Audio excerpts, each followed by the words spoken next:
বিসমিল্লাহির রহমানির রহিম। প্রিয় সাংবাদিকবৃন্দু, আসসালামু আলাইকুম। আমি মোহাম্মদ আইনুল হক, কাকিনা, কালীগঞ্জ, লালমনিরহাট। আমি আমার জমির মামলার রায় বিষয় সম্পর্কে আপনাদের সামনে তুলে ধরছি। উক্ত জমির সিএস খতিয়ান মূলে মালিক তৈলক্ষ্যনাথ ভট্টাচার্য, গং কাশীমোহন ভট্টাচার্য, পিতা রাধানাথ ভট্টাচার্য। সিএস খতিয়ান 933। উক্ত খতিয়ানে 16টি দাগে মোট জমি 5 একর 49 শতক। উক্ত 5 একর 49 শতক জমি উভয়ে বিক্রি করে এখান থেকে চলে যান। তৈলক্ষ্যনাথ ভট্টাচার্য এর স্ত্রী কুসুম কুমারী দেববা উক্ত খতিয়ানের মূলে 8টি দাগে 2 একর জমি মোহাম্মদ ফোরকানুল্লাহ নামে 3/6/1955 সালে পাট্টা দলিল দেন। দলিল নং 2739। এই 8টি দাগের মধ্যে একটি দাগ হচ্ছে 4187। এই দাগে একটি পারিবারিক শিব মন্দির আছে। উক্ত দাগের জমি 28 শতক, তার মধ্যে 4 শতক জমি মন্দিরের জন্য উল্লেখ করে বাদ রাখেন এবং 24 শতক কবলা দেন। তখন থেকে উক্ত জমিতে চাষাবাদ করে ভোগ দখল করে আসছি। ফোরকানুল্লাহ উক্ত দলিল মূলে তার নামে এসে রেকর্ড হয় 27 শতক। এসে খতিয়ান 1014, এসে দাগ 4410।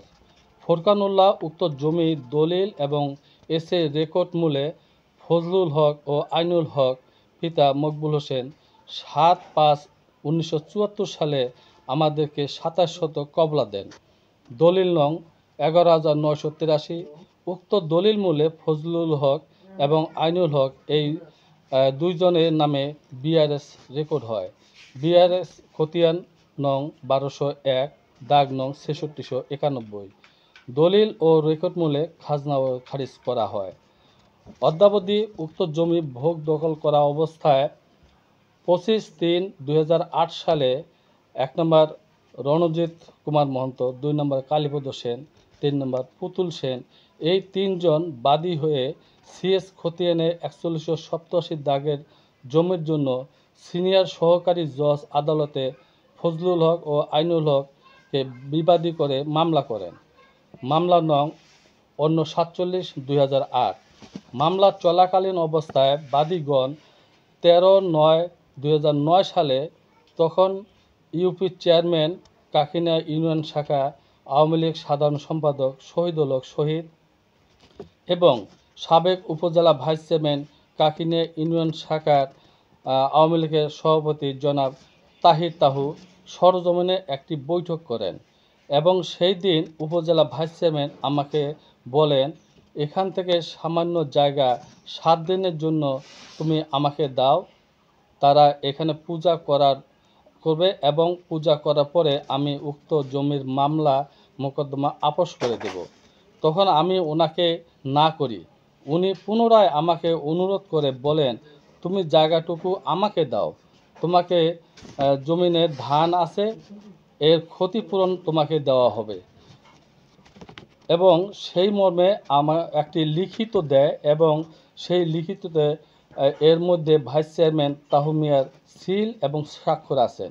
উনি জোর করে আমার কাছ থেকে জায়গা নিয়ে তাদেরকে দখল দেন। আনুমানিক 2-3 শতক হবে। পূজা শেষ হওয়ার পরে ওনারা পিছনে বহুদিন ধরে আমি ধর্ণা দিয়ে হয়রান হয়েছি। উনি কোনো গুরুত্বই দেন নাই। পরে বাদীপক্ষ জোর করে সেখানে একটি টিনের ঘর উঠায় এবং আমি বাধা দিতে গিয়ে তারা লাঠি নিয়ে আমাকে মারা হুমকি দেয়।